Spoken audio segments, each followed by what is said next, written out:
तीर्थंकर भगवंतों ने कहा है कि कारण तो हमारा कर्म है, और कर्म भी एक प्रकार का नहीं होता है, कर्म भी अनेक प्रकार के होते हैं। हाँ, सुविधा भी होती है और दुविधा भी होती है, अनुकूल भी आता है, प्रतिकूल भी आता है। सारी जिंदगी में अनुकूलता अनुकूलता भी नहीं रहती, तो प्रतिकूलता प्रतिकूलता भी नहीं रहती। अंधेरा अंधेरा ही हो ऐसा भी नहीं होता, तो उजाला उजाला ही हो ऐसा भी नहीं होता। सामान्य व्यक्ति तो छोड़ो, बड़े बड़े महापुरुषों को भी अच्छे और बुरे दोनों तरह के दिन देखने पड़े हैं। क्या अच्छा भी समय आया और बुरा वक्त भी आया। वो महापुरुष थे, सबको सहन करके पार हो गए, सामर्थ्यवान थे, तत्व को समझते थे। लेकिन जो तत्व को नहीं समझ पाता है, जो सामर्थ्यवान नहीं है, कमजोर मन वाला है, वह अनुकूलता में तो ठीक ठाक रह लेता है, प्रतिकूलता में परेशान हो जाता है, परेशान हो जाता है। अब देखो, विचार करो, मनुष्य की पर्याय बड़ी दुर्लभ है। अब दुर्लभ मनुष्य की पर्याय मिली, लेकिन बाकी साधन कुछ नहीं मिले। रहने को मकान नहीं, काम धंधा नहीं, परेशानी पर परेशानी, खाने पीने का इंतजाम नहीं, यहाँ भटक रहा वहाँ भटक रहा। मनुष्य होकर के भी दर दर की ठोकरें खा रहा। और कई जगह तो ये तक देखने में आया है, जिस गाड़ी वाहन में पशु जोते जाते हैं, ऐसे गाड़ियों को खींचने वाले मनुष्य दिन भर रोजी रोटी के लिए कलकत्ता जैसे महानगर में, बड़े बड़े नगरों में बोझा भरा हुआ इक्के गाड़ियां खींच रहे हैं। आदमी है और बोझा ढो रहा है। यहां पर देखो, त्रियंचों में भी बहुत परेशानियां हैं। त्रियंच बहुत परेशान रहते हैं, लेकिन उनमें भी कुछ त्रियंच ऐसे होते हैं जिनके बारे न्यारे होते हैं, और उनके लिए बड़े बड़े इंतजाम होते हैं। देसी के लिए उतना ना हो, विदेशी के लिए हो जाता है। और कुत्ते गाड़ियों में घूम रहे हैं। अब बताओ, त्रियंच है, कुत्ते की जाति में है, लेकिन वो इतना भाग्य लेकर के आया कि तुम्हारे 20-25 लाख की गाड़ी में तुम्हारे साथ घूम रहा है। आदमी है कि उसके लिए कोई इंतजाम नहीं, और त्रियंच है और गाड़ी में घूम रहा, उसके लिए डॉक्टर लगा हुआ है, सुबह शाम चेकअप होता है, खाने पीने की सामग्री स्पेशल होती है, सुविधा उसको स्पेशल है, उसको ट्रेनिंग देने वाले भी लगे हुए हैं, ये लगे वो लगे। विचार करना पड़ता है कि त्रियंच जाति में आया हुआ जीव, जिसको संभ्रांत नागरिक कुलीन लोग छूना पसंद भी नहीं करते हैं, अपने घर के अंदर लाना भी पसंद नहीं करते, उसका कितना पुण्य है कि आज करोड़पति मालिक के साथ उसी के बिस्तर पर सो रहा है। और अगर उसको ध्यान नहीं रहा तो करोड़पति मालिक को ही उठ करके साफ सफाई करना पड़ेगी। पुण्य है कुत्ते का। अब मालिक का पुण्य है कि नहीं, ये तो भगवान जाने, कुत्ते का पुण्य तो मानना ही पड़ेगा। बिल्लियां कुत्ते ये वो पालते हैं, करते हैं, ये शौक पूरा करने के लिए करते हैं, घरों में घूमते रहते हैं, ये है वो है। अब बताओ करें क्या, उसका पुण्य तो होगा। अब इसमें भी फर्क है, तुम्हारे गांव का देसी कुत्ता घूमे तो उसकी उतनी कीमत नहीं है, अगर विदेशी नस्ल का आ जाए तो तुमको जरा अच्छा लगता है? अच्छा लगता कि नहीं लगता? लोगों को ये लगता है कि ये आदमी स्टैंडर्ड का है। हाँ हाँ, क्योंकि ये विदेशी आदमी को लिए है, विदेशी जानवर को लिए, मतलब ये आदमी थोड़ा अलग प्रकार का है। इस मानसिकता से उसके पीछे पड़े रहते हैं। अच्छा, कुत्तों में भी फर्क होता है। अगर कुत्ता ऐसे ही घूम रहा है तो आदमी समझ जाते हैं कि इसका कोई माई बाप नहीं है, कोई रखवाला नहीं है, तो चाहे जो उसको मारते रहते, पीटते रहते, भगाते रहते हैं, और वो यहां वहां भटकता रहता। क्यों? क्योंकि उसमें किसी तरह का पट्टा, किसी तरह की पहचान नहीं है।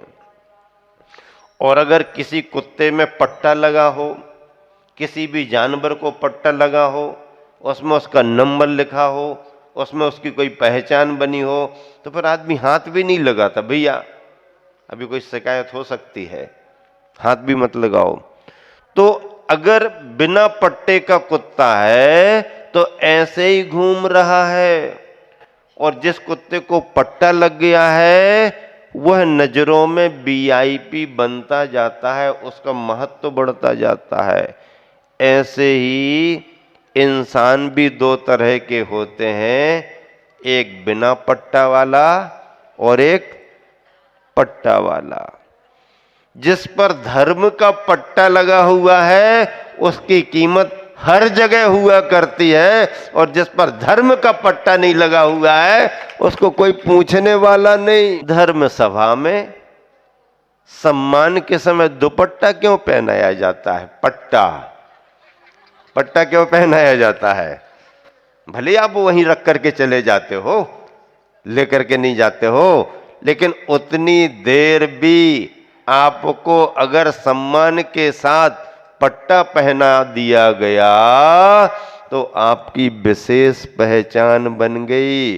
फिर आपको कोई हाथ भी नहीं लगा पाएगा, भैया नहीं। क्यों? क्योंकि धर्म का दुपट्टा आपको पहना दिया गया, देव शास्त्र गुरु की पहचान आपकी बन गई, धर्मात्मा होने की पहचान आपने बना ली, समाज सेवा के नाम पर आपका सम्मान किया गया है, पारिवारिक जिम्मेदारी निभाने के नाम पर किया गया है, नगर की सेवा करने के नाम पर किया गया, सामुदायिक सद्भाव बढ़ाने के नाम पर आपका सम्मान किया गया, और राष्ट्र में आपने कोई सेवा का योगदान दिया तो उसके नाम पर आपको पट्टा पहनाया गया है, आपकी विशेष पहचान बन गई। फिर आपका कुछ बिगाड़ होने वाला नहीं। तो जिस तरह कुत्ते दो प्रकार के होते हैं, उस तरह से इंसान भी दो प्रकार के होते हैं। अब आप देख लें, आपकी पहचान किस रूप में है? बिना दुपट्टा वाले में है या दुपट्टा वाले में? अगर दुपट्टा पट्टा आपके पास नहीं है तो आपकी कोई कीमत नहीं, कितना भी वैभव रहे, कितना भी कुछ भी रहे, परमार्थ और परलोक में कोई पूछने वाला नहीं है। देखो, त्रियंच होकर के भी कुछ पुण्य तो लाया होगा कि गाड़ियों में घूम रहा, और मनुष्य की दुर्लभ पर्याय पाने के बाद भी कोई कर्म उसका ऐसा रहा कि दर दर की ठोकरें खा रहा। एक कर्म ने उसे मनुष्य बनाया, दुर्लभ पर्याय दी, लेकिन शेष कर्म उसके ऐसे रहे, कोई भी सुविधा नहीं। एक कर्म ने उसे त्रियंच बनाया, निंद बनाया, अस्पृश्य बनाया, लेकिन शेष उसका कोई कर्म ऐसा है कि जिसकी इतनी पूछ परख हो रही है। कर्म अलग अलग तरह के होते हैं। नारायण योगीराज श्री कृष्ण पर जब अपन विचार करते हैं तो देखो, जन्म उनका कहाँ हुआ और किस स्थिति में हुआ, किसी को पता न लग जाए, कंस तक कोई खबर न पहुंच जाए। अगर उसको जानकारी मिल गई तो फिर मुश्किल हो जाएगी। डरे डरे सहमे माता पिता कारागृह में बंद हैं, और उस अवस्था में श्री कृष्ण जी का जन्म हुआ। जन्म होने पर सूचना न मिल जाए, यहां और किसी को रखो, इनको जल्दी कहीं सुरक्षित स्थान पर ले जाओ। अंधियारी रात, भाद्रपद का पानी, यमुना में बाढ़, और टोकरे में रख करके सिर पर वसुदेव अंधेरे में चले जा रहे। जमुना पार हो गए, नंदग्राम में सुरक्षित रख दिया गया। ये तो जन्म की कहानी है। जीवन बड़े वैभव के साथ निकला, बड़ा बाहुबल था, बड़ा पराक्रम था। जीवन भर यश रहा, जीवन भर जय जयकार होती रही, और अंत समय आया तो अंत में भी उनके साथ कोई नहीं रहा। स्थिति बड़ी विचित्र बन गई। जन्म भी ऐसा रहा और अंत भी वैसा हुआ। जीवन पर्यंत यश वैभव। अब इसमें क्या कारण है? कारण तो जो अपने अंदर का कर्म है वही तो रहा ना, वही तो रहा। हमारे तुम्हारे द्वारा क्या है? कुछ नहीं। अंदर का जो उपादान है उसके अनुसार चलचित्र फिल्म दिखाई देती रहती है, दिखाई देती रहती है। मर्यादा पुरुषोत्तम श्री राम, देखिए उनके जीवन में उनका पुण्य ऐसा उदय में आया कि पिता के मन में भाव आया कि मेरी अवस्था वृद्धत्व को लेकर के है, राजपाट सौंपना है, आत्म कल्याण के लिए मुझे आगे बढ़ना है। और उन्होंने परिपूर्ण और परिपक्वता से पूरा विचार करके ये सुनिश्चित कर दिया कि बड़े बेटे श्री राम को ही अयोध्या का राजा बनाना है। तय कर लिया। उनके अधिकार क्षेत्र की बात थी। शाम शाम को तय हुआ कि कल प्रातःकालीन वेला में राज्याभिषेक होगा रामचंद्र जी का। अयोध्या नगरी के लिए नए राजा मिलेंगे, और सुबह होने के पहले पहले रात भर का जो घटनाक्रम चला, रात भर का जो चक्र चला, तो सुबह क्या घोषणा हो गई कि राजगद्दी अब राम के लिए नहीं, राजगद्दी तो भरत के लिए मिलेगी। और फिर जब राजगद्दी भरत को मिल जाएगी तो रामचंद्र जी का क्या होगा? रामचंद्र जी को कोई फर्क नहीं पड़ा। रामचंद्र जी ने वन का रास्ता स्वीकार। वैसे तो रामायण में ये कहा गया है कि कैकेयी ने 2 वरदान मांग लिए, भरत को राजगद्दी मिले और रामचंद्र जी को 14 वर्ष का वनवास मिले।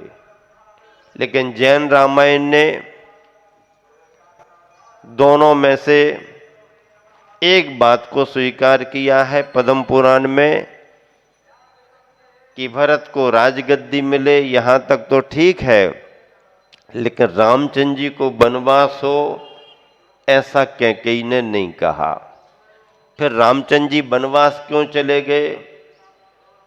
लक्ष्मण जी तो राम के प्रेम में वनवास गए, सीता कर्तव्य परायण नारी होने के कारण चली गई। हम महलों में नहीं, हम भी जंगल कष्टों में रहेंगे।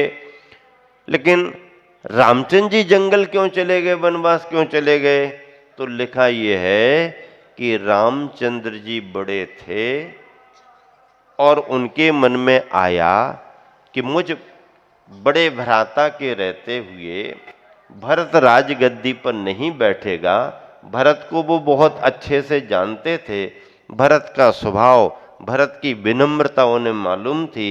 उन्हें मालूम था कि कैकेयी माता भले ही भरत को राजगद्दी दे रही हैं, लेकिन भरत राजगद्दी पर नहीं बैठेगा। मेरे रहते हुए तो नहीं बैठ पाएगा। जब मेरे रहते हुए नहीं बैठेगा तो मेरे पिता का प्रण पूरा कैसे हो पाएगा? और पिता का प्रण पूरा ना हो तो मेरे रहने का मतलब क्या है? मेरे पिता का प्रण पूरा हो और मेरा छोटा भैया राज सिंहासन पर बैठे, इसके लिए राज सिंहासन पर मेरा छोटा भैया बैठेगा तो मेरे पिता का प्रण पूरा होगा। इसके लिए उपाय क्या है? इसके लिए उपाय यह है कि मैं बड़ा हूं, चूंकि मेरे रहते भरत स्वीकार नहीं करेगा।